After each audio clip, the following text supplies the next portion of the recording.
வணக்கம். இன்னைக்கு நாம ஒரு ரொம்ப முக்கியமான ஆனா பலனுக்கும் முழுசா தெரியாத ஒரு விஷயத்த பத்தி தான் இந்த எக்ஸ்பிளைனர்ல பார்க்க போறோம். தினமும் நாம வேலை பார்க்கறோம் இல்லையா, அந்த 8 மணி நேர வேலை அது எப்படி வந்தது, அதுக்கு பின்னாடி இருக்கிற ரத்தம் சிந்தி அந்த உலகளாவிய வரலாற்றை பத்தி தான் நாம இன்னைக்கு ஆழமா தெரிஞ்சுக்க போறோம். இப்போதைய காலத்துல முக்கியமா இளைஞர்கள் கிட்ட மே தினம்னா என்னன்னு கேட்டா, ஓ அது உழைப்பாளர் தினமாச்சே, அன்னைக்கு நமக்கு லீவ் இல்ல அப்படின்னு ரொம்ப இயல்பா சொல்லிடுவாங்க. ஆனா உண்மையிலேயே இது வெறும் ஒரு ஜாலியான அரசு விடுமுறை நாள் மட்டும்தானா? கண்டிப்பா கிடையாதுங்க. வேலை நேரத்தை குறைக்கணும் அப்படிங்கிறதுக்காக உலகம் முழுக்க இருந்த தொழிலாளர்கள் தங்கள் ரத்தத்தை சிந்தி வாங்கிய உரிமைதான் இந்த நாள்னு நம்ம வரலாற்று ஆதாரங்கள் மிக தெளிவா காட்டுது. அந்த நெடிய வரலாற்றை நாம தெரிஞ்சுக்க வேண்டாமா? சரி, இப்போ நாம அப்படியே கொஞ்சம் பின்னாடி, அதாவது 1820கள் 30களுக்கு போவோம். அந்த காலகட்டத்தில எல்லாம் தொழிலாளர்களை ஈவு இரக்கமே இல்லாம தினமும் 18ல இருந்து 20 மணி நேரம் வரைக்கும் வேலை வாங்கியிருக்காங்க. இந்த கொடூரத்தை ஒர்க்கர்ஸ் மேன் அட்வொகேட் அப்படிங்கிற பத்திரிகை தான் வெளிச்சத்துக்கு கொண்டு வந்தது. ஆனா அதுக்கும் முன்னாடியே சொல்லப்போனா 1806லயே பிலடெல்பியால இருக்கிற மெக்கானிக்கல் தொழிலாளர்கள் 10 மணி நேர வேலைக்காக ஸ்ட்ரைக் பண்ணிருக்காங்க. பல பொருளாதார நெருக்கடிகள் வந்தாலும் இந்த தொடர் போராட்டங்களோட விளைவா 1837ல வான் பியூரன் அரசாங்கம் அரசு ஊழியர்களுக்கு 10 மணி நேர வேலைனால அறிவிச்சாங்க. இதுதான் இந்த போராட்டத்தோட முதல் பெரிய வெற்றி. இப்போ உங்களுக்குள்ள ஒரு கேள்வி வரலாம். சரி, 10 மணி நேர வேலைக்கு போராடினாங்க, ஓகே. ஆனா அது எப்படி 8 மணி நேர போராட்டமா மாறுச்சு?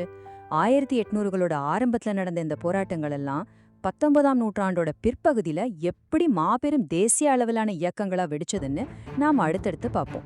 1866ல பால்டிமோர்ல நடந்த ஒரு மாநாட்டுல தேசிய தொழிற்சங்க தலைவரான வில்லியம் எச் ஷில்விஸ் ஒரு ரொம்ப பவர்ஃபுல்லான தீர்மானத்தை முன்வைக்கிறாரு.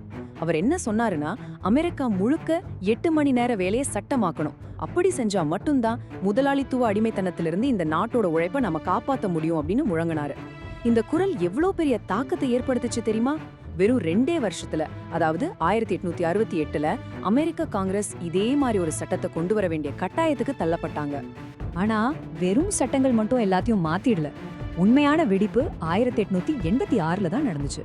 3,50,000. கொஞ்சம் யோசிச்சு பாருங்க. நியூயார்க்ல இருந்து சிகாகோ வரைக்கும் 1200க்கும் மேற்பட்ட கம்பெனிகளை சேர்ந்த 3 லட்சம் தொழிலாளர்கள் மே 1, 1886 அன்னைக்கு ஒரு மாபெரும் நாடு தழுவிய வேலை நிறுத்தத்துல இறங்குனாங்க. அமெரிக்காவோட பெரிய பெரிய கார்ப்பரேட் கம்பெனிகள்லாம் இழுத்து மூடப்பட்டுச்சு. ரயில் போக்குவரத்து அப்படியே ஸ்தம்பிச்சு போச்சு. தொழிலாளர்கள் ஒன்னு சேர்ந்தா மொத்த நாடும் ஸ்தம்பிக்கும் அப்படின்னு நிரூபிச்ச நாள் அது. இந்த நாடு தழுவிய ஸ்ட்ரைக் ஒரு பக்கம் போயிட்டு இருந்தாலும் உலக வரலாற்றிலேயே அழிக்க முடியாத ஒரு பெரிய கரும்புள்ளி சிகாகோல விழுந்துச்சு. மே தினத்தை இன்னைக்கு நாம கொண்டாடுற ஒரு உலகளாவிய அடையாளமா மாத்தின அந்த நிகழ்வு சிகாகோல எப்படி நடந்துச்சு, அப்படி என்னதான் நடந்துச்சு அங்க, கொஞ்சம் கூர்ந்து கவனிப்போம். அரசாங்கமும் சரி, முதலாளிகளும் சரி, தொழிலாளர்களோட இந்த போராட்டங்களை சும்மா வேடிக்கை பார்த்துட்டு இல்ல. மே 3, 1886 அன்னைக்கு மெக்கார்மிக் ஃபேக்டரி வாசல்ல போராடிட்டு இருந்த 3000க்கும் மேற்பட்ட தொழிலாளர்கள் மேல போலீஸ் பயங்கரமான வன்முறைய கட்டவிழ்த்து விட்டாங்க. இத கண்டிச்சு அடுத்த நாளான மே 4ஆம் தேதி ஹே மார்க்கெட் அப்படிங்கிற சதுக்கத்துல ஒரு அமைதியான கண்டன கூட்டம் நடந்துச்சு. ஆனா ரொம்ப அமைதியா ஆரம்பிச்ச அந்த கூட்டம் கடைசியில ஒரு மாபெரும் சோகத்துல போய் முடிஞ்சது. அந்த 2 நாளோட துயரமான விளைவு 15. அமைதியா நடந்துட்டு இருந்த அந்த கூட்டத்துல எங்கிருந்து வந்த ஒரு மர்ம குண்டு ஒரு ராணுவ அதிகாரிய கொன்னுடுச்சு. இது யார் செஞ்சா, எப்படி நடந்துச்சுன்னு கூட விசாரிக்காம போலீஸ் அந்த கூட்டத்தை நோக்கி கண்மூடித்தனமா சுட ஆரம்பிச்சாங்க. இதுல 15 தொழிலாளர்கள் பரிதாபமா கொல்லப்பட்டாங்க. அது மட்டும் இல்லாம இந்த சம்பவத்துக்காக எந்த தப்பும் செய்யாத 4 தொழிலாளர்களுக்கு தூக்கு தண்டனையும் கொடுக்கப்பட்டுச்சு. தொழிலாளர் போராட்ட வரலாற்றிலே இது ஒரு ரொம்ப ரத்த களரியான திருப்பம்னு சொல்லலாம். இதுல நாம முக்கியமா கவனிக்க வேண்டியது என்னன்னா, இந்த மாபெரும் தியாகம் வீண் போகல. 1891ஆம் வருஷம் சோஷியலிஸ்ட் மற்றும் தொழிலாளர் கட்சிகள் எல்லாம் ஒன்னு சேர்ந்து உருவாக்குன 2ஆம் அகிலம் சிகாகோ தொழிலாளர்களோட அந்த தியாகத்தை போற்ற விதமா மே 1ஆம் தேதிய சர்வதேச தொழிலாளர்கள் தினமா அதிகாரப்பூர்வமா அறிவிச்சாங்க. இப்படிதான் உழைக்கிற மக்களோட உரிமைக்கான குரல் ஒரு உலகளாவிய அடையாளமா மாறுச்சு. சரி, இப்போ நாம நம்ம ஊருக்கு வருவோம். அமெரிக்கால நடந்த இந்த 8 மணி நேர வேலைக்கான போராட்டத்தோட தாக்கம் பிரிட்டிஷ் காலனி ஆதிக்கத்துக்கு கீழே இருந்த நம்ம இந்தியாவிலையும் எதிரொலிச்சுதா? இந்திய தொழிலாளர்கள் இதை எப்படி எதிர்கொண்டாங்கன்னு நாம பார்க்கணும் இல்லையா? கண்டிப்பா எதிரொலிச்சதுங்க. சொல்லப்போனா 1862லே ஹவுரா ரயில்வே தொழிற்சங்க 8 மணி நேர வேலைக்காக ஒரு பெரிய ஸ்ட்ரைக்க பண்ணிருக்காங்க. இந்தியாவுல வேலை நேர சம்பந்தமா நடந்த முதல் பெரிய போராட்டம் இதுதான். அப்புறம் பாத்தீங்கன்னா 1903ல மெட்ராஸ் அரசாங்க அச்சக தொழிலாளர்கள் சம்பளம் இல்லாத ஓவர் டைம் டியூட்டியை எதிர்த்து தொடர்ந்து 6 மாசம் வேலை நிறுத்தம் செஞ்சாங்க. இதை தொடர்ந்து 1918ல மெட்ராஸ் லேபர் யூனியனும் 1920ல அகில இந்திய தொழிலாளர் காங்கிரஸும் உருவாச்சு. இது இந்திய தொழிலாளர்கள் கிட்ட வந்த மாபெரும் விழிப்புணர்வை காட்டுது. 1920கள்ல இந்தியாவுல நடந்த போராட்டங்கள் ரொம்பவே கடுமையானவை. 1921ல மட்டுமே இந்தியா முழுக்க சுமார் 400 வேலை நிறுத்தங்கள் நடந்திருக்கு. டாங்கே, எம்.என். ராய் மாதிரி ஆரம்ப கால கம்யூனிஸ்ட் தலைவர்கள் எல்லாம் இந்த போராட்டங்களை முன்னெடுத்ததுக்காக ஜெயில்ல அடைக்கப்பட்டாங்க, பயங்கரமான சித்திரவதைகளுக்கு ஆளானாங்க. நம்மளோட அடிப்படை உரிமைக்காக பல தலைவர்கள் தங்களோட உயிரையே கூட தியாகம் பண்ணியிருக்காங்க அப்படிங்கறத நம்ம ஆதாரங்கள் ரொம்ப தெளிவா பதிவு செஞ்சிருக்கு. தொழிலாளர்களோட இந்த தொடர்ச்சியான தீவிரமான போராட்டங்கள் பிரிட்டிஷ் அரசாங்கத்துக்கு ஒரு பெரிய நெருக்கடியை கொடுத்துச்சு. அந்த பிரஷர்னால அவங்க சில சட்டங்களை கொண்டு வர வேண்டியதா போச்சு. 1926ல தொழிலாளர்கள் தொழிற்சங்கம் அமைச்சுக்கலாம் அப்படின்னு உரிமை கொடுக்கிற சட்டம் வந்துச்சு. அப்புறம் 1928ல நடந்த போராட்டங்களோட வெற்றியால 1929ல ஒரு புது சட்டம், அதாவது ட்ரேட் டிஸ்பியூட்ஸ் ஆக்ட் கொண்டு வந்தாங்க. இது மூலமா யாரையாவது வேலையை விட்டு தூக்குனா அவங்க நீதிமன்றம் மூலமா நியாயம் கேட்கிற ஒரு பாதுகாப்பு தொழிலாளர்களுக்கு கிடைச்சது.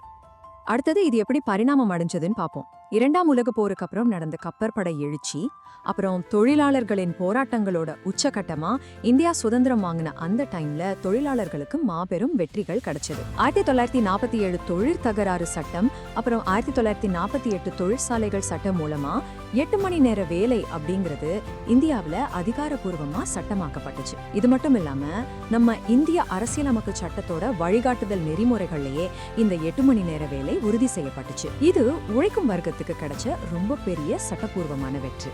சுதந்திரத்துக்கு முன்னாடியும் பின்னாடியும் நடந்த சட்ட போராட்டங்களை பார்த்தோம். இப்போ வரலாறு சம்பந்தப்பட்ட ஒரு ரொம்ப சுவாரஸ்யமான கேள்வி. உலகம் முழுக்க கொண்டாடுற இந்த மே தினம் நம்ம இந்தியால முதல்ல எப்போ எங்க கொண்டாடப்பட்டுச்சுன்னு உங்களுக்கு தெரியுமா? 1923ஆம் வருஷம் நம்ம மெட்ராஸ்ல இருக்கிற மெரினா பீச்ல கம்யூனிஸ்ட் இயக்கம் முன்னோடியான தோழர் சிங்காரவேலர் தான் முதன்முதலா செங்கொடியை ஏற்றி மே தினத்தை கொண்டாடினாரு. இந்திய தொழிலாளர் வரலாற்றிலேயே இது ஒரு மிக முக்கியமான பதிவு. இந்த வரலாற்று சிறப்புமிக்க நாளோட நினைவாதான் 1959ஆம் வருஷம் மெரினாவுல அண்ணா சதுக்கத்துக்கு எதிரில அந்த கம்பீரமான உழைப்பாளர் சிலை எழுப்பப்பட்டுச்சு. இன்னைக்கு வரைக்கும் அது உழைக்கிற மக்களோட ஒரு மாபெரும் அடையாளமா நின்னுட்டு இருக்கு. இதுல நாம நோட் பண்ண வேண்டிய முக்கியமான விஷயம் என்னன்னா, இந்த மே தினம் எப்போ அதிகாரப்பூர்வ லீவா, அதாவது விடுமுறை நாளா மாறுச்சு அப்படிங்கிறது தான். 1957ஆம் வருஷம் கேரளாவுல ஆட்சிக்கு வந்த தோழர் இ.எம்.எஸ். நம்பூதிரிப்பாட் தலைமையிலான அரசாங்கம் தான் முதல்ல மே 1ஆம் தேதிய சர்வதேச தொழிலாளர்கள் தினமா ஏத்துக்கிட்டு அது ஒரு அதிகாரப்பூர்வ பொது விடுமுறை நாளா அறிவிச்சு சிறப்பிச்சாங்க. இவ்ளோ நேரம் ரத்தம் சிந்தி வாங்கின 200 கால வரலாற்றை பார்த்தோம். சரி, இப்போ நாம நம்ம நிகழ்காலத்துக்கு வருவோம். கடந்த 200 வருஷமா பல உயிர்களை கொடுத்து இவ்ளோ கஷ்டப்பட்டு போராடி வாங்கின இந்த 8 மணி நேர வேலை அப்படிங்கிற அடிப்படை உரிமை இன்னைக்கும் பாதுகாப்பா தான் இருக்கா? நம்ம சோர்ஸ் எழுப்புற இந்த கேள்வி நிச்சயமா நம்ம எல்லாரையும் கொஞ்சமாவது சிந்திக்க வைக்கும். இன்றைய சூழல்ல இருக்கிற ஒரு முக்கியமான முரண்பாட்டை நம்ம சோர்ஸை சுட்டி காட்டுது. ஒரு பக்கம் வேலையில்லா திண்டாட்டத்தை குறைக்கவும் உற்பத்தியை அதிகரிக்கவும் 6 மணி நேர வேலை 4 ஷிஃப்ட் முறை வேணும்னு தொழிலாளர்கள் கேட்குறாங்க. ஆனா இன்னொரு பக்கம் பாத்தீங்கன்னா கார்ப்பரேட் நிறுவனங்களுக்கு ஆதரவான கொள்கைகள் மூலமா மோடி அரசாங்கம் திரும்பவும் 12 மணி நேர வேலைக்கான திட்டங்களை கொண்டு வர முயற்சி பண்றதா நம்ம சோர்ஸ் சொல்லுது. அதாவது தொழிலாளர்களோட உரிமைகளை திரும்பவும் 200 வருஷம் பின்னோக்கி தள்ள முயற்சி நடக்குதுன்னு இந்த ஆதாரம் வாதிடுது. இது இன்னைக்கு நாம கண்டிப்பா விவாதிக்க வேண்டிய ஒரு விஷயம். நாம இந்த எக்ஸ்பிளைனரோட முடிவுக்கு வந்துட்டோம். இப்போ இந்த ஆழமான கேள்வியை கொஞ்சம் யோசிச்சு பாருங்க. இவ்ளோ பெரிய போராட்டத்துல பிறந்த இந்த மே தினத்தை நாம எப்படி பாதுகாக்க போறோம்? 8 மணி நேர வேலை அப்படிங்கிறது ஏதோ ஈஸியா வானத்துல இருந்து குதிச்ச ஒன்னே இல்ல. அது லட்சக்கணக்கான தொழிலாளர்களோட உயிர் தியாகத்தால கிடைச்ச உரிமை. இந்த வரலாற்றை நாம எப்பவுமே நினைவுல வச்சுக்கணும். மறுபடியும் இதே மாதிரி ஒரு சுவாரஸ்யமான வரலாற்று பதிவுல நாம சந்திப்போம். அது வரைக்கும் தொடர்ந்து கத்துக்கிட்டே இருங்க.